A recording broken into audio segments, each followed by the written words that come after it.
Sosuke Aizen. Sosuke Aizen used to be the captain of the 5th Division in the Gotei 13, with Momo Hinamori as his lieutenant. Before that, he served under Shinji Hirako as a lieutenant himself. For over a century, Aizen kept up a flawless image as a kind and reliable soul reaper, all while secretly running twisted experiments and plotting his betrayal from the shadows. One of his earliest crimes was causing the holification of several Shinigami, including the future Vizard led by Shinji, which forced them and Urahara into exile. Things got out of control when he murdered the Central 46, manipulated events to execute Rukia, and faked his own death just to steal the Hogyoku, a powerful artifact created by Urahara.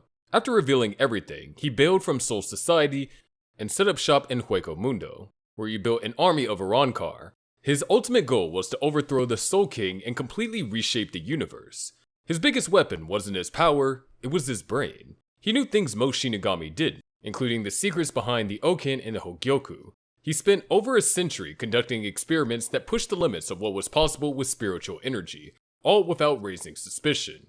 He figured out how to counter Shinji's tricky Shikai, understanding how the Hogyoku really worked, and used that knowledge to manipulate people and events to his advantage. As a master strategist, he planned everything down to the smallest detail. He had backup plans within backup plans and could read people well enough to predict their choices before they made them.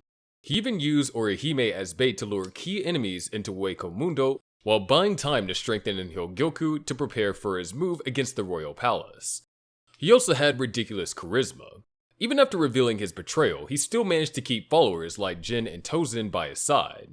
And even after almost killing Momo in one of the most shocking betrayals in anime, Momo remains loyal to him.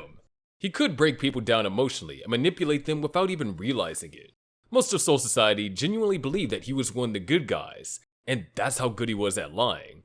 Then there was his spiritual pressure, which was off the charts even by captain standards. He mastered high-level Kido, like summoning barriers and casting forbidden spells. His Zanpakuto, Kyoka Sugetsu, could completely hypnotize anyone who saw it released. It warped all 5 senses, making it almost impossible to tell what was real. Once someone fell under its spell, they stayed under it for years unless they had a way to touch the blade before the hypnosis activated, which almost no one did. After fusing with the Hogyoku, he evolved through multiple stages, becoming stronger and more dangerous with each transformation. He gained new abilities, crazy regeneration, and even messed with reality just by existing. But even in his final form, he was ultimately defeated by Ichigo and sealed by Urahara, landing him a 20,000-year sentence in Muken. 17 months later, Yhwach tried to recruit him, but he rejected the offer and used his illusions to mess with Yhwach's senses of time. During the Quincy War, he was briefly released to help fight against Yhwach and his army. He held his own and played a key part in the final battle by using Kyoka Sugetsu to create an opening for Ichigo to land the finishing blow. After Yhwach was finally defeated, he went back to Muken. In the end, Aizen is remembered as one of the most intelligent, manipulative, and cold-blooded villains in anime history. He committed countless atrocities, betrayed everyone who trusted him, and nearly brought down the entire spiritual world. Even though he helped out during the final battle, his actions across the series left a permanent scar, which is why he still stands out as one of anime's most evil characters, redemption arc or not. Tsunenaga Tamaki. Tsunenaga Tamaki started off as just a reclusive, apathetic gamer who didn't care about anything outside his little digital world. During the Great Tokyo Earthquake, while people were dying and chaos was unfolding, he ignored his injured mother begging for help, all because he wanted to save his games. When he finally got the generator running and realized his consoles were wrecked, something in him snapped. That moment pushed him past the edge, and from then on, everything he did was part of his twisted attempt to recreate that lost escape. Except now, his game involved real people, real blood, and real suffering. Teaming up with Hagire Rinichiro, he helped build Dead Man Wonderland, a prison disguised as an amusement park, where prisoners were tortured and killed for entertainment and profit. He was promoted to prison administrator 5 years before the main story and wasted no time turning it into his personal playground. 2 years before this series began, he punished inmate Nagi Kengamine for disobedience by killing his pregnant wife and using their unborn child for research. That alone says everything that you need to know about how far gone he was.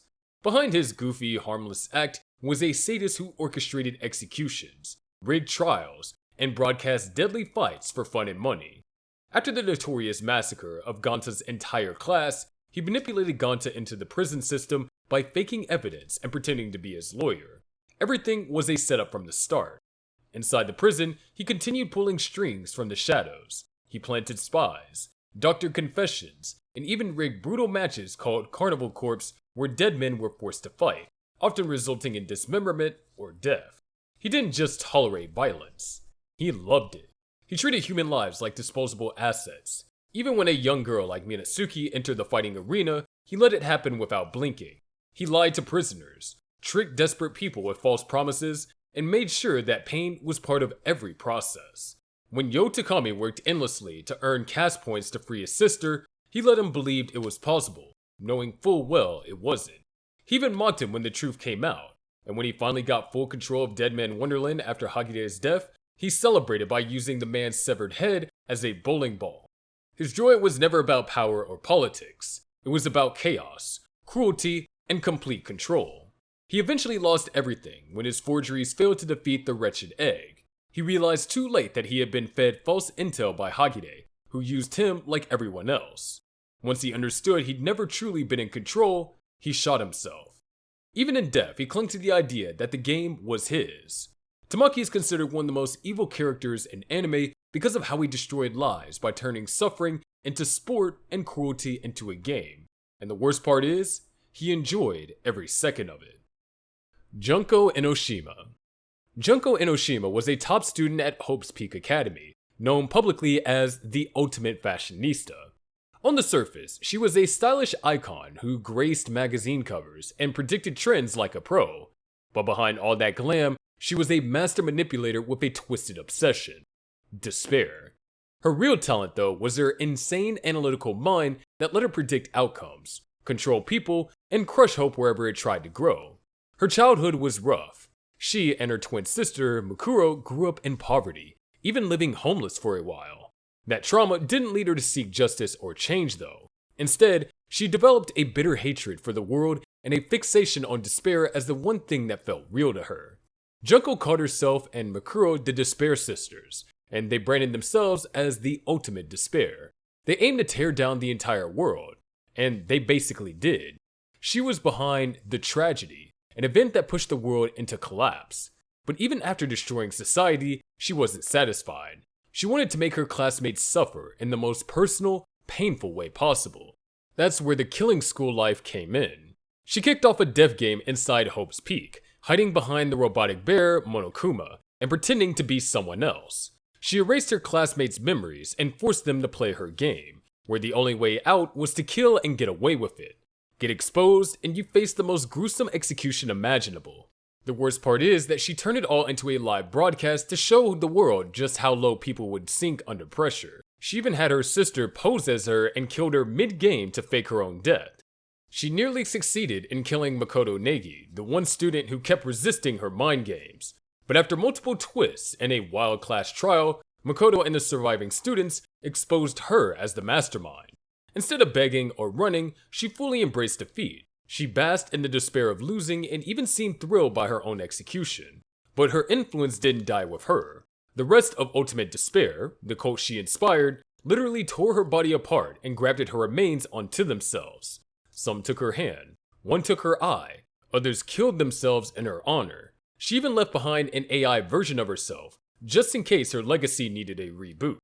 Her actions devastated the world, manipulated dozens of people, and left a lasting scar on humanity. And that's why Junko stands as one of the most twisted, unapologetically evil characters in anime history. Gamer Sups is an energy and nootropic formula designed to be a healthier, cheaper, and more effective beverage over energy drinks for gamers or the modern anime weeb on the go. Its blend of essential vitamins, caffeine, and nootropics provide a consistent boost with no jitters and no crash. It has 0 sugar, less than 1 carb, and less than 1 calorie per serving, so it's keto and diabetic safe. Plus, there's sugar-free options. I personally drink it all the time to be able to grind out these straight to the point and informative videos for you guys, and they'll likely be the only sponsor you'll ever see on this channel. So help the channel stay mostly sponsor-free by clicking the link in our description, picking from the many tasty and uniquely named flavors on the website, and use our code ANIMEX at checkout to save 10% on your order. It would be a huge help for us. Also, pick yourself up a aesthetically interesting waifu cup while you're at it too. They're collectible. But anyway. Orochimaru. If Bondrewd's on this list, then it only makes sense to include another messed up mad scientist, who's just as twisted. Naruto's got one too, and it's none other than Orochimaru. Just like Bondrewd, Orochimaru is a calculated scientist who pushed past every ethical line in pursuit of knowledge. He treated people more like tools than human beings, and used children in his twisted experiments without a shred of remorse. He started out as a gifted orphan in Konoha. He rose through the ranks fast and became one of the legendary Sannin under Hiruzen Sarutobi. While Jiraiya and Tsunade leaned into their strengths as protectors and healers, he focused entirely on power and longevity. His obsession with immortality started early and never let go. He became fixated on mastering every jutsu and living forever, which sent him down a dark path filled with forbidden experiments and body-hopping techniques. During the Second Shinobi World War, he made a name for himself as a war hero, but that glory didn't mean much to him. He joined the Anbu, worked closely with Danzo and Root, and took on dangerous, morally shady missions that fed his curiosity more than his loyalty to the village. When Hiruzen passed him up for the Hokage role in favor of Minato, it hit his pride hard. After that, he cut ties with the village completely and focused on developing techniques that most shinobi wouldn't even dare to read about, let alone use. He experimented with cloning, genetic modification, cursed seals, and transferring his consciousness into other bodies. He tested on kids, discarded test subjects, and groomed Sasuke as his future vessel. He even helped orchestrate the invasion of Konoha, assassinated the 4th Kazekage, and fought his former teacher, the 3rd Hokage, and won the series' most pivotal early battles. Hiruzen died sealing Orochimaru's arms, hoping to put an end to his jutsu, but it barely slowed him down. He kept coming back even after being sealed multiple times.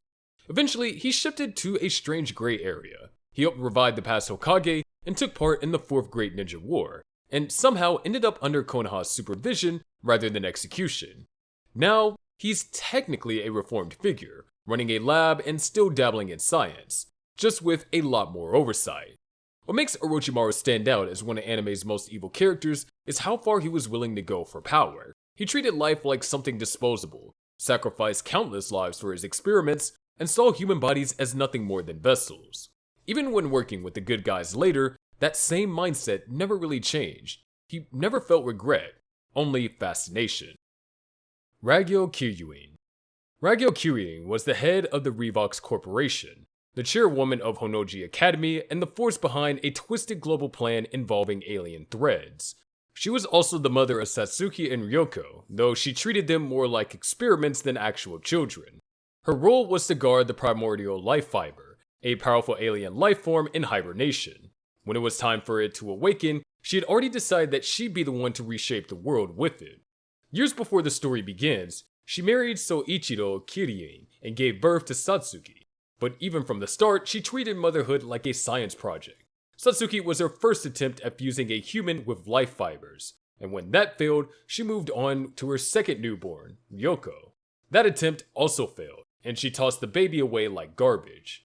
So Ichiro finally saw what kind of person she really was, left her, and eventually helped Ryoko survive in secret. Not stopping at her own children, she created Nui Harime in a life fiber womb and raised her as a devoted servant. Before the series kicks off, she sends Nui to assassinate Soichiro and steal the scissor blades, weapons designed to counter life fibers. Her own body was fused with life fibers, which made her basically indestructible. She could take on both her daughters, who were wearing fully powered kamui, and still come out on top. She had incredible speed, strength, flight, and near-instant regeneration, even surviving a decapitation. The only weapons that could harm her were the scissor blades or bakuzan, and even then, only if they struck from different directions. In battle, she wielded massive sui needle swords, made from hardened life fibers, capable of slicing through other life fiber-based gear with ease. But it wasn't just her power that made her terrifying, it was her ambition. She planned to trigger a global life fiber awakening that would end life on Earth. Billions of people were just fuel to her, as a last burst of energy before wiping out the planet. She didn't even bother to explain why she needed all that power. Her obsession with control and superiority was enough. She is remembered as one of anime's most evil characters because everything she touched, family, science, power, she twisted for her own gain, no matter who it destroyed. Ryo Asuka. Ryo Asuka, also known as Satan, might look like a quiet, brilliant young man, but he's actually one of the most destructive forces in anime history. Underneath the white coat and icy stare is a fallen angel who literally wages war on humanity, and even manipulates his best friend to do it. He starts out subtle, sowing seeds of chaos under the guise of protecting his best friend, Akira, but it doesn't take long for things to spiral. He takes Akira to a wild underground party, lets demons loose on the crowd, calls out a powerful demon to possess Akira, and records the whole massacre. That's just the opening act. He exposes demons to the world by making a devil man lose control on live TV, while being fully aware it'll send the public into a paranoid frenzy. When society collapses into chaos, he brushes it off like it's a necessary step. He even encourages government crackdowns, knowing they'll kill more innocents than actual demons. His cruelty doesn't stop there. He murders a man at point-blank range to protect Akira's secret, rigs a bomb to kill a grieving mother, and almost kills their mutual friend Miki just in case she remembered too much. Later, his betrayal gets Miki and their friends brutally slaughtered by a mob. The blood on his hands by that point isn't metaphorical, it's a flood. As Satan, he doubles down. He deceives the entire planet with fake propaganda by claiming people turn into demons from societal discontent. That lie leads to global hysteria and mass killings. Then, once the damage is done, he leads a full-scale war against humanity that causes natural disasters and launches a global extermination campaign. He does all this because he wants a world ruled by demons, and he tried to drag Akira along with him into that vision, without caring how many lives it cost. And when Akira dies in the final battle, he realizes, too late, that everything he did was to avoid being alone. But by then, he's surrounded by nothing but death. That's why Ryo is considered one of the most evil characters in anime. He doesn't just kill people, he manipulates the world, orchestrates its destruction, and betrays the only person who ever cared about him, all in the name of a twisted vision that leaves nothing behind. Ryomen Sukuna. Ryomen Sukuna is the kind of name that's carved into the nightmares of sorcerers even 1,000 years later. Back in the Heian era, the so-called Golden Age of Jujutsu, he was heralded as a legendary sorcerer and the apex predator of the Jujutsu world. While others were polishing their skills and building up clans, the King of Curses was out here wiping out armies of Jujutsu sorcerers like it was just another Tuesday. At the height of his rampage, he straight up erased the Sun, Moon, and Star Squad and the 5 empty generals, basically the top tier defense force of the mighty Fujiwara clan. He was so terrifying that the authorities, completely out of ideas, resorted to honoring him with festivals just to avoid being annihilated. As the King of Curses, he had more curse energy than anyone else in recorded history, and he knew how to use every drop of it. Domain expansions, reverse curse techniques, he could spam those like they weren't on a cooldown.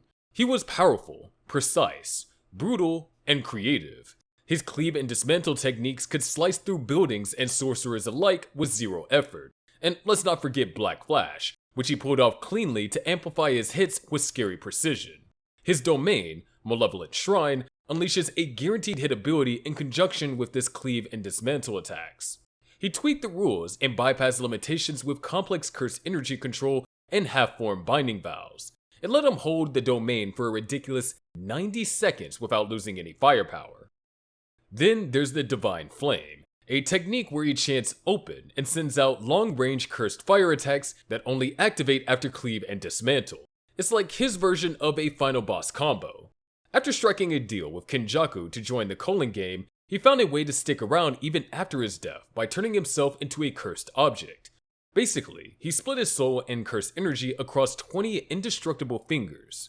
In modern times, he returned when Yuji Itadori ate one of his fingers, giving him a new vessel.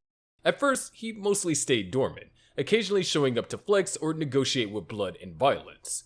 He is highly intelligent and manipulative, taking Yuji's body hostage by tearing out his heart to force him into a binding vow. He made his first real move in Shibuya, where he was force-fed several fingers and decided to turn the city into a smoldering graveyard. He casually killed Nanako and Mimiko when they asked for his help and crushed opponents like Jogo and Maharaga. In a chilling turn during the Colon game, he transferred his essence into Megami Fushiguro's body. He took control of Megami's powers and broke him mentally by orchestrating his sister's death. By using Maharaga's adaptation, he is able to bypass Gojo's infinity and then use cleave to defeat the Honored One. In the final arc, he is finally brought down by Yuji and other Jujutsu sorcerers who worked together to force him out of Megumi's body. Yuji landed a crucial black flash that tore through his soul, while Nobara targeted his final finger with a resonance technique. That combo shredded what was left of him. Before the end, he found himself face to face with Mahito in some weird metaphysical space. For once, he wasn't just laughing maniacally or looking down on everyone. He actually reflected on his choices, admitted that maybe, just maybe, he could have gone another way. He talked about wanting to change, to go north, which in Jujutsu Kaisen's context feels like the closest thing to redemption we'll ever see from him. In the aftermath, his last finger was sealed in a quiet shrine, a small reminder of how everything started. Even if his body's gone, that cursed legacy still lingers.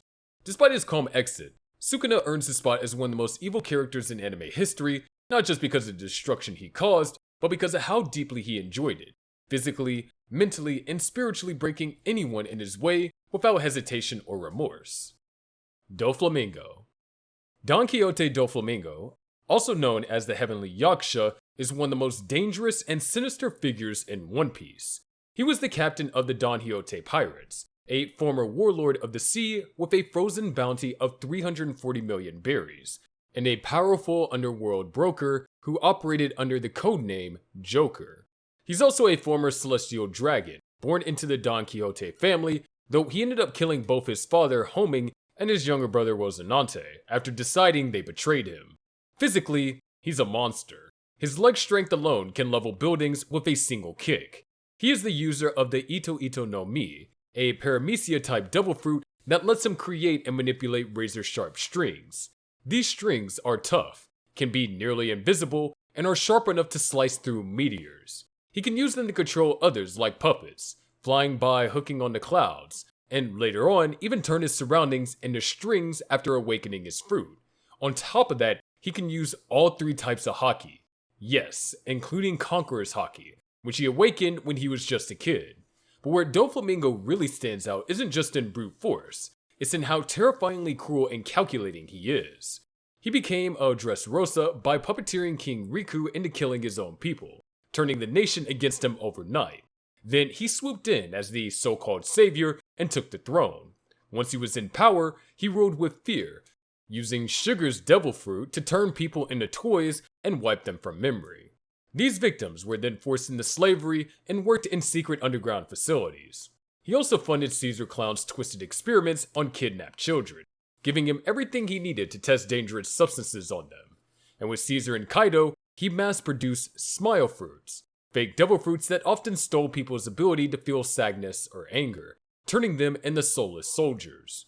When things started falling apart, he tried to wipe the slate clean with the birdcage, a dome made of deadly strings that slowly shrank and cut through anything in its path. In a sense, allies, it didn't matter. Eventually, he lost everything. After being defeated by Luffy, he was stripped of his warlord title and thrown into the deepest level of Impel Down.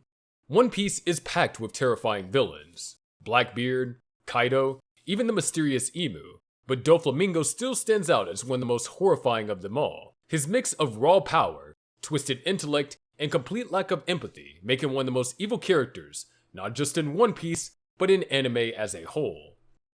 Kyubey. Kyubey, also called the Messenger of Magic, is a tiny cat-like alien known as an incubator. He's not just some cute mascot hanging around for comic relief. He's part of an emotionless alien race that found a way to harvest energy from human emotions, especially the most extreme ones like hope and despair. Their goal is to stop the eventual heat death of the universe, and they'll do whatever it takes to get that energy, even if it means completely destroying the lives of young girls.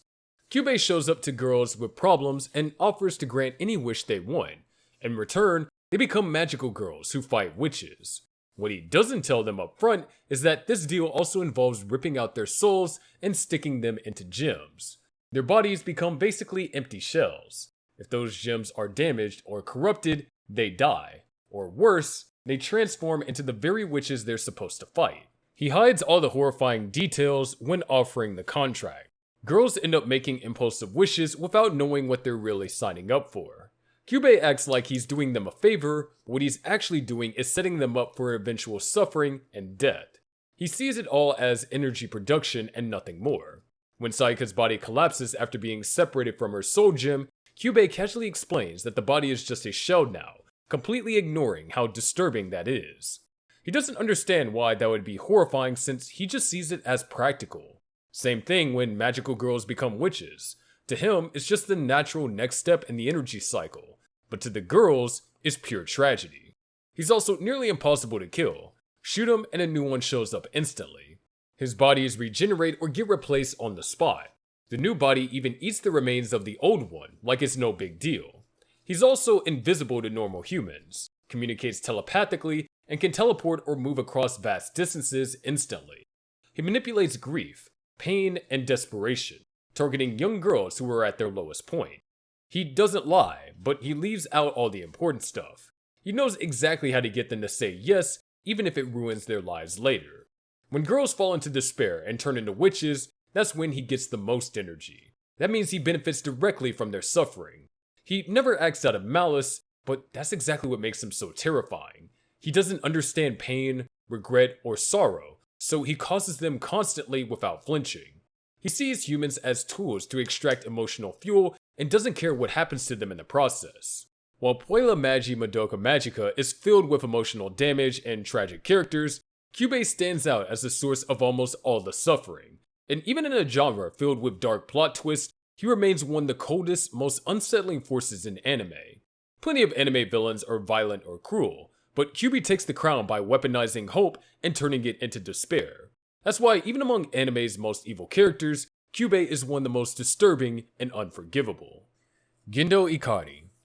Gendo Ikari is the cold calculating commander of Nerve, and the man pulling the strings behind the Evangelion Project and the Human Instrumentality Project. He is also the father of Shinji Ikari, though father is a generous term for someone who practically abandoned his son the moment things got complicated. After marrying Yui Ikari, he changed his last name to Ikari thanks to a practice called Mukuyoshi. They had Shinji, and for a while, he worked alongside Yui at Gehern, but when Yui disappeared during a failed Eva experiment, everything about his behavior shifted. Instead of facing his grief or raising his son, he pushed Shinji away and focused on his real passion, secret plans for manipulating people like chess pieces. He made deals with Seele, pretending to play by their rules, and then spent the rest of the series quietly working to hijack the entire Human Instrumentality Project for his own ends. His goal wasn't humanity's evolution, he just wanted to reunite with Yui no matter the cost. That cost included betraying everyone around him, lying to his allies, and using anyone who got close, including Naoko Akagi and her daughter Risuka. Those relationships weren't based on love or trust. He used them, plain and simple, to keep control of Nerve and cover up his plans. He also had no problem turning people into disposable tools. Rei Ayanami, a clone made from Yui's DNA and parts of Lilith, was raised to follow his every order. He kept her close and acted like he cared, but she was just a piece in his larger plan. Even when she almost died during an Eva test, he saved her, not out of compassion, but because she was still useful. And when he later tried to merge her to trigger the third impact, she finally turned on him. In the end of Evangelion, everything falls apart. Rei chooses to reject him and goes her own way, taking the power of Adam and Lilith with her. His final scenes are him realizing that his manipulations failed. He admits he was afraid, of connection, of love, of his son, and that everything he did was to avoid facing those feelings. But by then, it was too late. His end is brutal and symbolic. He's consumed, literally, in a moment that feels like the universe is finally catching up to him. Gendo isn't evil in the loud, chaotic way most villains are.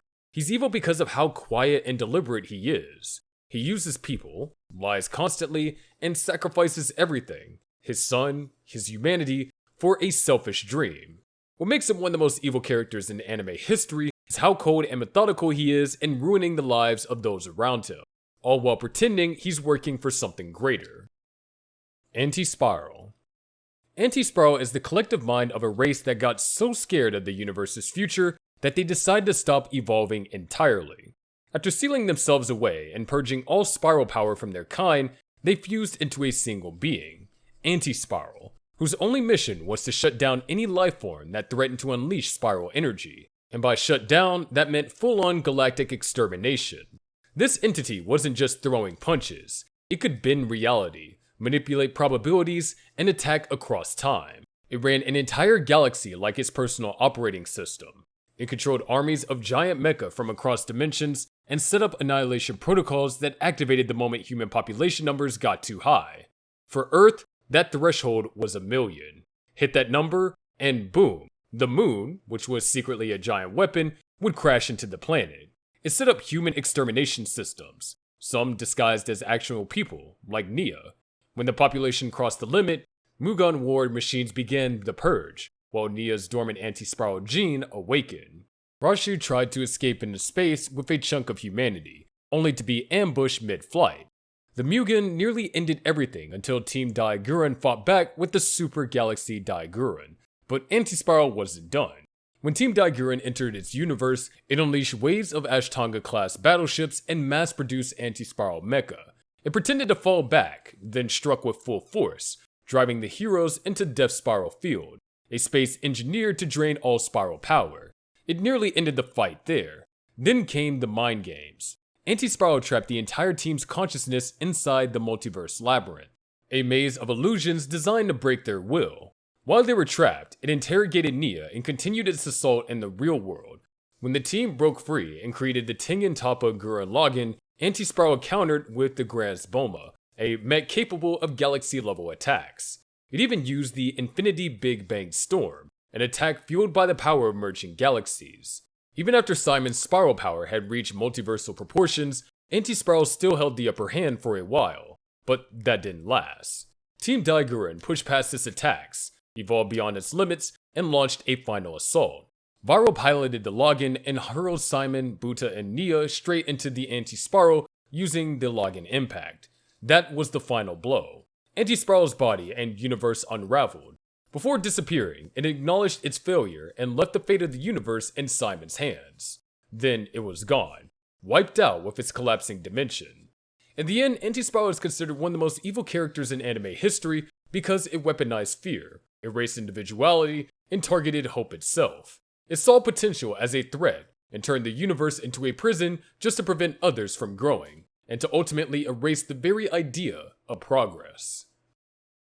Makima. Makima, the control devil, is the living embodiment of control and manipulation. She was one of the 4 horsemen and operated from the highest levels of the Japanese government, officially acting as a devil hunter while secretly pulling the strings behind the scenes. From the start, she took a special interest in Denji, not out of care, but because he was useful. She disguised herself as a kind authority figure, acting like she was giving him a second chance at life. But the truth was far darker. Her obsession wasn't with Denji as a person, but with the chainsaw devil inside him, the hero of hell who could erase devils from existence by consuming them. Her goal was to dominate him and use his power to create a world free of fear, death, war, and suffering. On the surface, it almost sounded noble, but in reality, she wasn't looking to make the world better for anyone but herself. What she actually wanted was to live in a world where she could finally have a family, not one built on love or trust, but one where she held all the power. Her devil abilities made her terrifying. She could dominate anyone she saw as beneath her. Humans, devils, fiends, even animals. Anyone under her control lost their memories of what they did while being used. She could also channel the powers of those she controlled, including dead people, and use them in battle through the chains attached to her body. That's how she built her team of hybrids. Powerful fighters like Reze, Quan Chi, and Katana Man, all completely loyal to her through force, not choice. Her control extended to spying and mobility. She used rats, birds, and other animals to keep watch across the world, and could even travel by fusing with swarms of rats. Her most brutal technique was an invisible force that could crush people from afar or destroy them through ritual sacrifice. As long as she had a name and a human offering, her target was as good as dead. Thanks to her contract with the Japanese Prime Minister, she couldn't be killed easily. Any damage done to her was transferred to random citizens across Japan. That's how she survived being shot in the head and even stood her ground against the Gun Devil. Her manipulation resulted in the deaths of Aki and Power, the two who Denji considered his family in order to break him emotionally and mentally. But in the end, Denji outsmarted her. Using Power's blood to weaken her, he managed to finish her off with a chainsaw and later consumed her remains to make sure she couldn't regenerate. Makima's brutal way of manipulating people, shattering their identities, using their loved ones as weapons, and rewriting the meaning of family into something twisted and one-sided is why she's remembered as one of the most evil characters in anime. Griffith. Griffith is the founder and the leader of the Band of the Hawk, a rising mercenary group that quickly becomes a major military force in the war-torn kingdom of Midland. Thanks to his incredible tactical mind and natural charisma, he leads his army to a string of impossible victories and eventually helps bring an end to the 100-Year War. This earns him the admiration of the people and nobility alike. As a reward, the King of Midland grants him a noble title, Viscount, and a place among the aristocracy. To everyone watching, this is a man destined for greatness. To Griffith, it's just another step towards his dream, to one day rule his own kingdom. But things begin to shift when Guts, the warrior who had become both his closest ally and the only person he ever saw as an equal, walks away from the band. Guts' departure shakes him more than anyone expects, not just emotionally but mentally. Instead of thinking things through, he acts out by sneaking into the castle and sleeps with Princess Charlotte. It's reckless, impulsive, and immediately disastrous. He's caught, thrown into the dungeon, and subjected to a year of brutal non-stop torture. By the time he's found and rescued by the Band of the Hawk, he's physically crippled, mute, and completely incapable of fighting or leading. His dream, the thing he'd sacrifice everything to chase, is seemingly out of reach, but he isn't done. Not long after his rescue, he tries to escape in a carriage and ends up crashing into a shallow river. Unable to even move properly and staring at his broken reflection in the water, he finds himself pushed past the edge. In that moment, his Crimson Beherit, the mysterious living artifact he kept with him for years, reappears. It had been lost during his imprisonment, but returns on its own, drawn back to him as if by fate. As he begins to bleed out from trying to stab himself, the Beherit activates and triggers a supernatural event known as the Eclipse. Suddenly, the Band of the Hawk is transported to a nightmarish dimension. In this realm, time and space bend, and the laws of reality don't apply.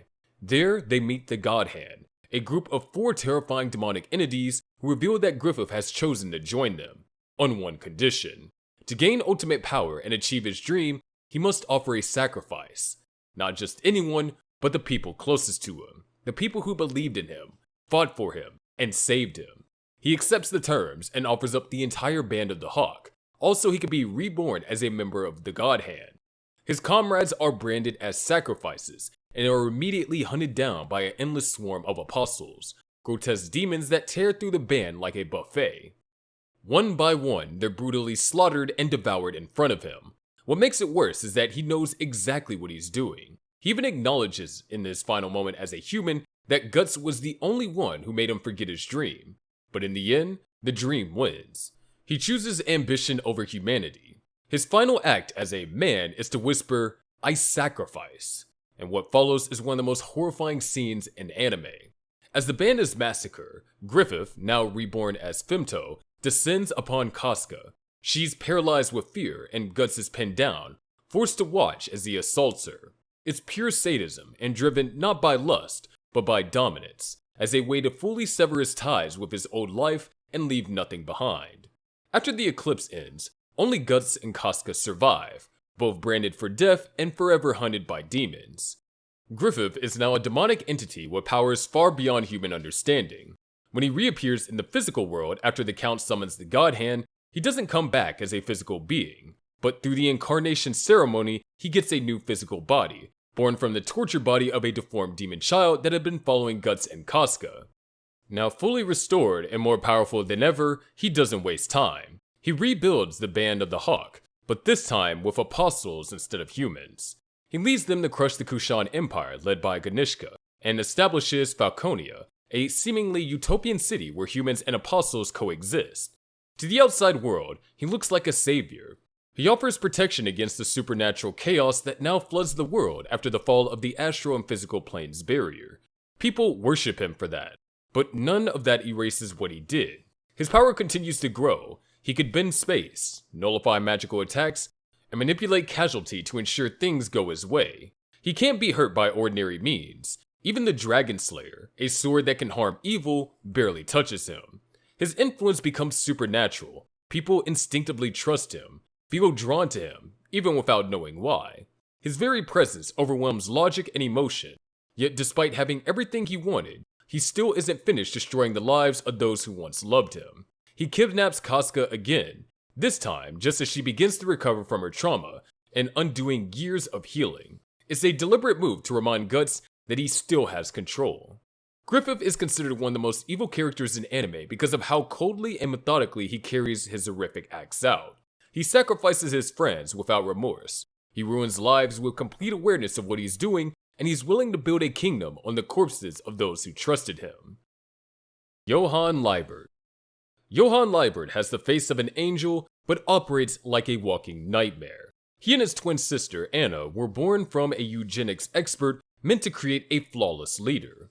Raised under twisted circumstances right from the start, his childhood was a mess, full of experiments, trauma, and a ton of identity confusion that shaped him into a cold, calculating killer. His mother was forced to choose which twin would be taken away for testing. She handed Johan over, then changed her mind and gave up his sister instead. That moment messed with him deeply. It left him with a constant feeling of abandonment and a fractured sense of self. He spent his early years isolated and observing over a creepy picture book called The Nameless Monster. When Anna escaped and returned to him, he ended up thinking that the abuse his sister went through was something he experienced himself. He held on to those false memories and let them guide everything he did after. They burned down the inn they were living in and ran away with no destination in mind. On their travel, he killed a couple who had shown him and Anna kindness. He didn't even hesitate. He kept moving through life without any real destination, just building up his ability to manipulate people. When he got temporarily separated from Anna and got sent to Kinderheim 511, an experimental orphanage meant to create perfect soldiers, he was already ahead of them. He didn't get brainwashed. He ran the place instead. He pushed the other kids into a violent breakdown while he sat back and watched everything go up in flames. Later, he and Anna were adopted by the Lieberts, but the family didn't last long. He killed them too. Then he made Anna pull the trigger on him to hide the evidence. That got him rushed to a hospital, where Dr. Kenzo Tenma saved his life. He returned the favor by killing 3 higher-ups at the hospital who had been standing in Tenma's way, and then disappeared with Anna again. Over time, he drifted between fake identities, staying with different families and learning everything he needed to manipulate people better. He left his amnesia-stricken sister in the care of the Fortners, telling them that he would return to get her for their 20th birthday. By his teens, he was running an underground money laundering network. He eventually let it fall apart just because he got bored, leaving behind another trail of chaos and dead bodies. When it was time to pick up his sister, who now goes by the name of Nina, he sent her a message requesting they meet at Heidelberg Castle, where he sent 2 corrupt cops to kill the Fortners while Nina was out. Luckily, Dr. Tenma arrives at the castle and escapes with Nina. While he continues his pursuit to retrieve Nina, he later targeted Hans Georg Schwald, a wealthy man rumored to have a grip on Germany's economy. He worked his way into Schwald's inner circle by wiping out everyone close to him. He wanted to crash the global economy and vanish in the wreckage. When that didn't work, he aimed even higher. In the last part of his plan, he pushed an entire town towards self-destruction. He planted weapons, stirred up fear, and sat back as everything fell apart. All of it just to prove that anyone can be broken, and that there's no real meaning behind anything. Even when people tried to reach him, like Nina or Dr. Tenma, he kept pushing them to the edge. He wanted Tenma to shoot him, not for revenge, but to prove that even the most idealistic person could be corrupted. When that failed, and when Nina offered to forgive him, he shut down completely. Forgiveness was something he couldn't understand or accept. He didn't leave bodies for shock value. He destroyed people mentally to make them question everything about their lives, and leave them with nothing. And he did it all without making a scene. And this is what makes him so disturbing. By the end, he was trying to wipe out every trace of his existence. His past, his family, everything. He even posed as his sister at one point just to track down an old tape that held a piece of his history. Every move was another step towards turning himself into a ghost. After a final showdown where he tried once again to push Tenma into killing him, he got shot by the father of the boy he took as a hostage. Tenma still saved him, but after the surgery, he vanished from his hospital bed. No one knows where he went or if he survived. Johan is considered one of the most evil characters in anime, not just because of how many people he killed, but because of how he did it. He took his trauma and turned it into a weapon. He destroyed people by finding their weakness and ripping them open. And through it all, he kept that calm, unreadable face. He wasn't driven by power or revenge, he just wanted to prove that nothing matters. And that's what makes him so terrifying. Dio Brando. Dio Brando is the big bad of JoJo's Bizarre Adventure, causing chaos from the very first part, Phantom Blood, all the way through Stardust Crusaders, and even casting a long shadow over Stone Ocean. His rise to infamy starts in 19th century England, born to a dirtbag of a dad, Dario Brando. Dio hated him, and for good reason, and ended up poisoning him to get rid of the dead weight. Before dying, Dario tipped him off to the Joestar family, and he saw his chance to upgrade his life. He moved into the Joestar mansion and immediately started working on ruining Jonathan Joestar's life, acting like a gentleman in public while bullying him behind closed doors. He even kissed Jonathan's love interest, Arena, just to humiliate both of them. It all backfired when Jonathan beat the smug out of him, and he didn't stop scheming. He burned Jonathan's dog alive and shifted to a long game strategy by pretending to be the perfect brother while planning to steal the Joestar fortune. Years later, he tried to poison Jonathan's father, George, the same way he killed his own dad. Jonathan figured it out, went digging for the antidote, and left him cornered. Backed into a wall, he made a desperate move. He used the ancient stone mask to transform into a vampire. Bullets stopped meaning anything to him, and the mask gave him power beyond human limits. He and Jonathan fought a brutal battle in the Joestar mansion, which ended with him seemingly burning to death. But nope, he survived by draining blood and crawling back to life. He later built an army of zombies by Wind Knight's Lot, brought back by monsters like Jack the Ripper, and turned the quiet countryside into a horror zone.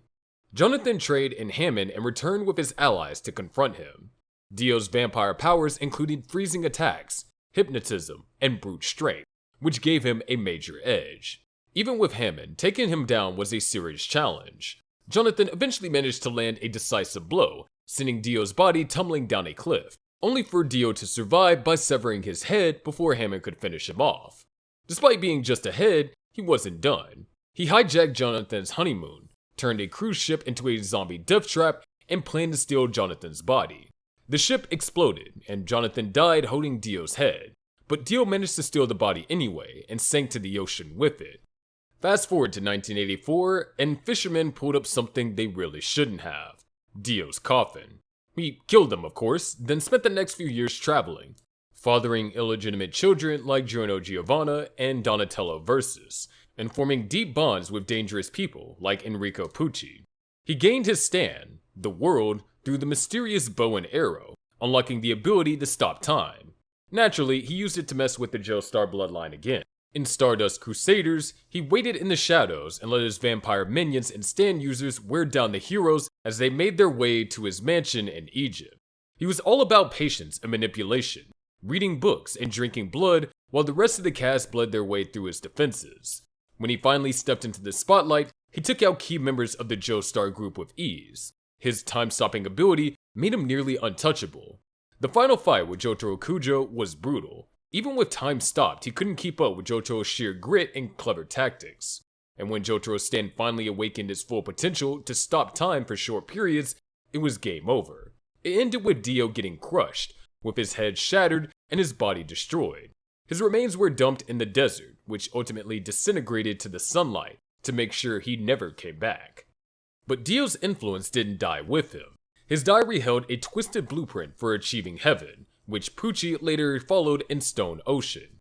Pucci used Dio's bone and a reanimated fetus called the Green Baby to create a godlike stand. Even from beyond the grave, Dio's actions nearly broke reality. He's the root of so many tragedies in the JoJo universe, and whether he was human, vampire, or stand user, he stayed driven by pure ego and an endless thirst for control. And worse, his Evo echoed across generations. Bondrewd.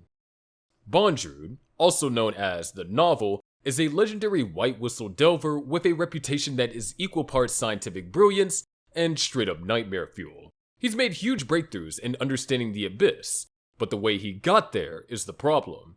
This guy didn't just bend the rules, he stomped on them, selling off artifacts, running illegal experiments, and using people like lab rats were all part of his routine. Even though his methods were unethical, his results were so valuable that the higher-ups just looked the other way. About 10 years ago, he set up a research base called Idle Front deep in the 5th layer of the Abyss. That alone was an insane feat, since most people don't make it back from that far down.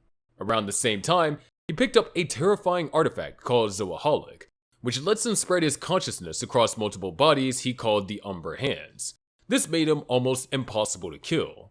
One of the worst chapters in his history involves tricking a group of kids into joining his experiments. He promised them a shot at understanding the Abyss, but really, they were test subjects.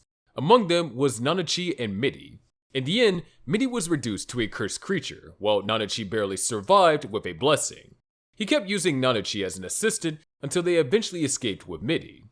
Later, he adopted a girl named Prushka and raised her like a daughter, but even that ended up being part of his twisted research. When Reg, Riko, and Nanachi showed up at Idle Front, he welcomed them in, but he had already ordered Reg to be dissected. When the trio tried to escape, he tracked them down, and what followed was a brutal battle filled with clever traps and devastating attacks.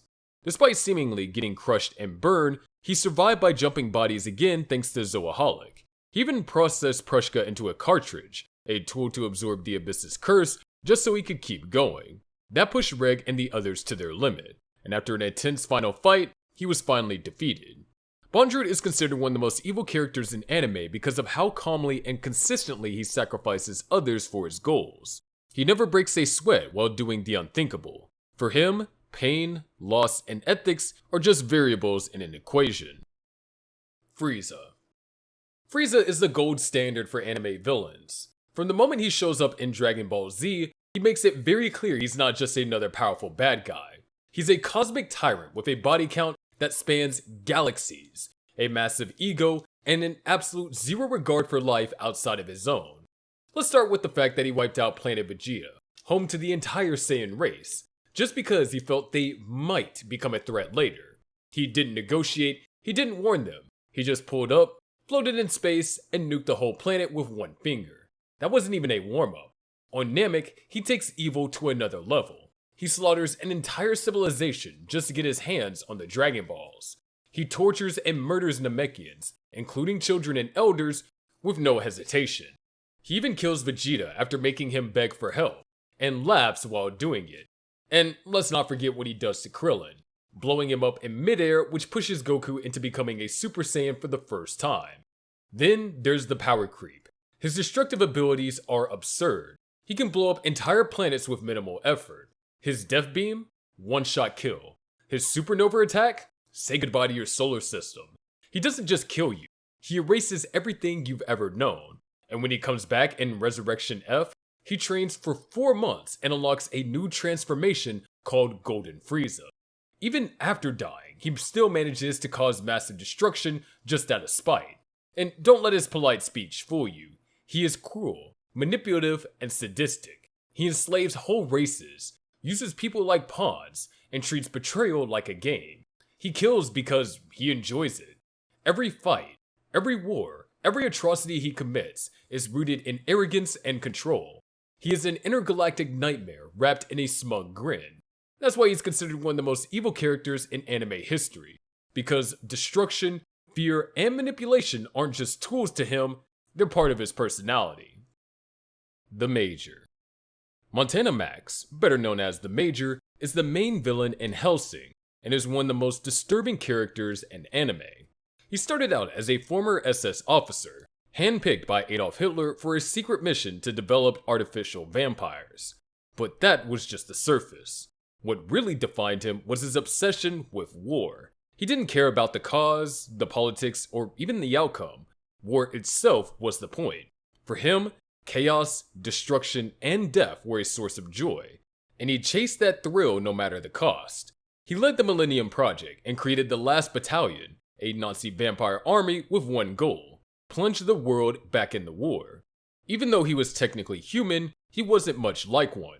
His body was more machine than flesh, kept alive through cybernetics, while his brain remained intact. He refused to become a vampire because he believed staying human, having a soul, mind, and heart, was what gave him superiority over monsters like Alucard. The Major was a manipulator. He gave passionate speeches that stirred loyalty in his troops, even though he saw them as disposable.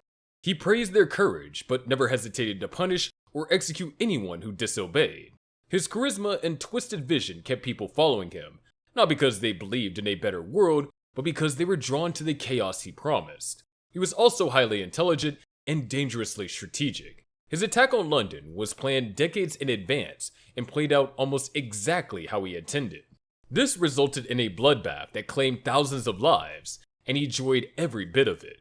He treated the whole war like a game, a performance where he could finally burn everything down on his terms, and he mocked his enemies for holding on to concepts like justice or peace. And he didn't care if he lost in the end, as long as he went out in a blaze of destruction.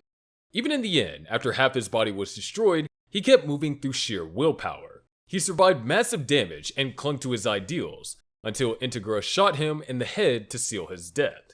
The Major is considered one of the most evil characters in anime because he didn't need power, revenge, or ideology to justify his actions. He created a war just because he enjoyed it, and dragged the world into chaos simply to watch it fall apart. Muzan Kibutsuji. Muzan Kibutsuji is the Demon King, the first of his kind, and the one responsible for creating every demon in existence. He also leads the 12 Kizuki, an elite group of the strongest demons under his command.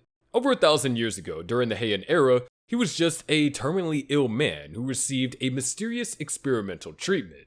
It didn't just save him, it transformed him into a demon. Since then, his entire purpose has been to escape death entirely and become a perfect immortal being. He's been chasing that goal by either searching for a rare flower called the blue spider lily, or by turning humans into demons in the hopes that one of them would overcome the demon race's biggest weakness, which is sunlight. And spoiler, Nezuko Kamado eventually did. Once he discovered he could turn people into demons using his blood, he built an army. His blood gave demons insane abilities like regeneration, immortality, physical strength, and supernatural powers called blood demon arts. But it could also kill them instantly if their bodies couldn't handle it. But to him, demons weren't allies. They were mere tools. He saw them as expendable failures, unless they were useful. That's how he could slaughter most of the lower moons in one night just because he was disappointed in them. He was also extremely manipulative. He turned Tamayo into a demon without her consent, which caused her to kill her own family. Then he lied to her and made her think that it was her fault. He twisted Rui's idea of love and family to keep him loyal. He used Daki's emotional attachment to control her brother, and if anyone annoyed him or embarrassed him, he killed them without hesitation. That included random civilians like the drunk guy who bumped into him in an alleyway, and his friends who had done nothing to him. One of the worst things he ever did was to the Kamado family. He found them living peacefully in the mountains and saw them as potential subjects. He killed almost all of them in cold blood and turned Nezuko into a demon to test her potential. This act set off an entire chain of events in Demon Slayer and created Tanjiro's motivation to join the Demon Slayer Corps. Apart from that, he also cursed the Ubuyashiki family by dooming each generation to suffer the same illness he had before becoming a demon. He was incredibly intelligent and battle-hardened, with 5 brains and hundreds of years worth of experience for mentally linking with his creations. His regeneration is so fast that attacks seem to phase through him. He can manipulate his own flesh, change his appearance, absorb organic and inorganic matter, and release massive attacks from whip-like appendages.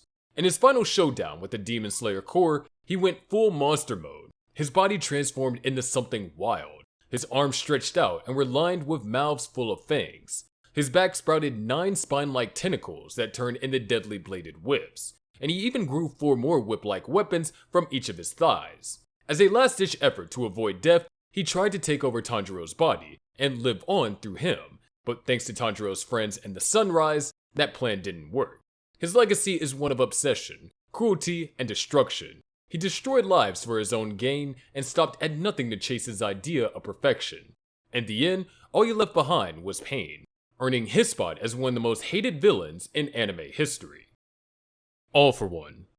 All for One, real name Zen Shigaraki, was the original kingpin of evil in the world of My Hero Academia. He built a villain empire from the ground up, ran Japan's underworld for generations, and stood toe-to-toe with the symbol of peace himself, All Might.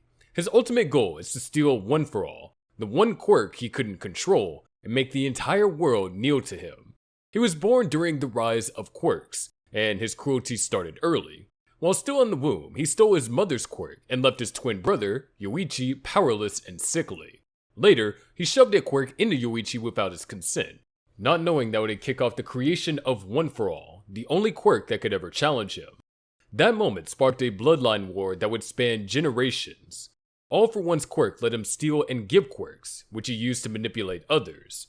He offered power to desperate people in exchange for loyalty, so he could turn them into disposable tools for his empire. He hoarded hundreds of stolen quirks, using them to stay young, unbeatable, and basically unkillable. He didn't just stop at manipulation. He turned Oboro Shirakumo, a hero student, into a nomu called Kuroguri and wiped away his identity. He gave Yuga Aoyama a dangerous quirk and blackmailed him into betraying his own classmates. But his worst move was what he did to Tenko Shimura. He found the boy after the death of his family, which was something he orchestrated, and twisted him into Tomura Shigaraki, his protege and future vessel. He fed Tenko hatred, gave him the decay quirk, and set him on a path to destroy everything.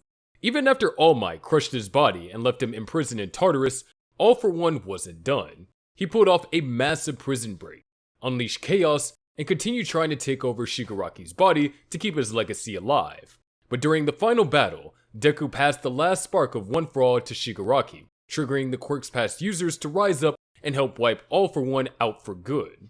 His body crumbled, and with it, his last shot at immortality. In the end, he didn't win. Despite all the power he collected, All For One died alone. He left behind a world scarred by his actions, manipulating lives, erasing identities, and grooming people into weapons. His evil wasn't loud, it was methodical, and that's what makes him one of anime's darkest villains. Shou Tucker.